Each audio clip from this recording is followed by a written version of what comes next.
ಎಲ್ರಿಗೂ ನಮಸ್ಕಾರ. ನಾನು ನಿಮ್ಮ ಶಶಿ. ರೈತ ದೇಶದ ಬೆನ್ನೆಲುಬು. ರೈತ ಇದ್ರೆ ರಾಜ, ರೈತಾನೇ ದೇಶದ ರಾಜ. ಜೈ ಜವಾನ್ ಜೈ ಕಿಸಾನ್ ಅಂತ ಸಾಕಷ್ಟು ಮಾತುಗಳನ್ನ ಮಾತಾಡ್ತೀವಿ. ಅದು ವಾಸ್ತವಕ್ಕೆ ಒಂದ್ ಸ್ವಲ್ಪನೂ ಮರ್ಯಾದೆ ಕೊಡೋದಿಲ್ಲ ಕಣ್ರಿ ನಾವು. ಯಾಕೆ ಈ ಮಾತು ಹೇಳ್ತಾ ಇದ್ದೀನಿ ಅಂದ್ರೆ, ರಾಜಾಜಿನಗರದಲ್ಲಿ ಒಬ್ಬ ರೈತ ಮೆಟ್ರೋ ಸ್ಟೇಷನ್ ಹತ್ತಿ ಮೆಟ್ರೋ ಅಲ್ಲಿ ಪ್ರಯಾಣ ಮಾಡಬೇಕು ಅಂದಾಗ ಅಲ್ಲಿರೋ ಆಫೀಸರ್ ನಿರ್ಬಂಧ ಮಾಡ್ತಾರೆ. ಯಾಕೆ ಕಾರಣ? ಹಳೆ ಬಟ್ಟೆ, ಕೊಳಕು ಬಟ್ಟೆ, ತಲೆ ಮೇಲೆ ಇರೋ ಮೂಟೆ, ಇದನ್ನ ಮೆಟ್ರೋ ಒಳಗಡೆ ಬಿಡಬಾರದು ಅಂತ. ಇದು ಮೆಟ್ರೋ ಸ್ಟೇಷನ್ ಅಥವಾ ಪ್ರೈವೇಟ್ ವಿಜಯ ಮಲ್ಯ ಅವ್ರದ್ದೇನ ಏರ್ ಕ್ರಾಫ್ಟ್ಗಳ ಪ್ರೈವೇಟ್ ಸೆಕ್ಟರ್ ಆಫ್ ಏರ್ ಕ್ರಾಫ್ಟ್ಗಳಿದ್ರೆ ಒಪ್ಕೊಳ್ಳೋಣ, ಅದ್ರ ಒಳಗಡೆ ಬರಬಾರದು, because it is private property ಅಂತ.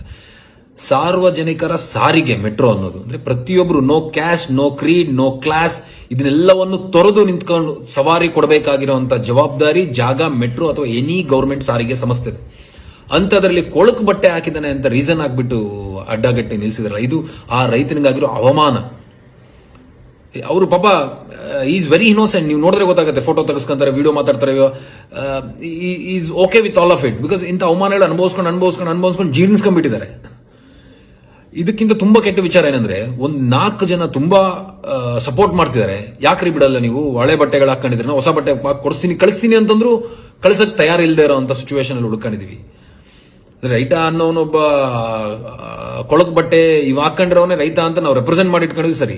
ಬಟ್ ಹಂಗ್ ಬಂದ್ರು ಆ ರೈತನಿಗೆ ಮರ್ಯಾದೆ ಕೊಡಲ್ಲ ಅಂದ್ರೆ ಇನ್ ಯಾವ ಸ್ಥಾನಮಾನದಲ್ಲಿ ನಾವು ಮರ್ಯಾದೆ ಕೊಡ್ತೀವಿ? ಹಂಗಾದ್ರೆ ಸೂಟು ಬೂಟ ಹಾಕೊಂಡು ಅಥವಾ ಬೇರೆ ತರದ ಅದ್ಭುತವಾಗಿ ಕಾಸ್ಟ್ಯೂಮ್ ಹಾಕೊಂಡು ಬರೋರ್ಗೆ ಮಾತ್ರ ಮೆಟ್ರೋ ಅಲ್ಲಿ ಪರ್ಮಿಷನ್ ಇದೆ ಅಂತ ಏನಾದ್ರು ರೂಲ್ ಇದೆಯಾ? ಇಲ್ವಲ್ಲ. ದಯವಿಟ್ಟು ಬದಲಾಗಬೇಕು. ಎಸ್, ಮೆಟ್ರೋ ಸ್ಟೇಷನ್ ಆ ಕೆಲಸ ಮಾಡಿದಂತ ಒಬ್ಬ ವ್ಯಕ್ತಿನ ಅಮಾನತು ಮಾಡಿದ್ರೆ it's a great thing. But it talks about the equality, caste, Creed, ಜಾಗಗಳು, ನಮ್ಮ ಯೋಗ್ಯತೆಗಳ ಬಗ್ಗೆ ಮಾತಾಡುವಂತದ್ದು. ಇದು ಬಟ್ಟೆಗಳು ನೋಡಿ ನಿರ್ಧಾರ ಮಾಡಬೇಡಿ. ಆ ಬಟ್ಟೆಗಳ ಒಳಗಡೆ ಯಾರಿಗೂ ಗೊತ್ತಾ, ಮೂಟೆ ಒಳಗಡೆ ಏನಿತ್ತು ಅಂದ್ರೆ ನಿಮ್ಗೆ ಹೆಂಗ್ ಗೊತ್ತಾಗತ್ತೆ? ದಯವಿಟ್ಟು ಅರ್ಥ ಮಾಡ್ಕೋಬೇಕಾಗಿರೋಂಥದ್ದು. Thank you. ಜೈ ಹಿಂದ್, ಜೈ ಜವಾನ್, ಜೈ ಕಿಸಾನ್.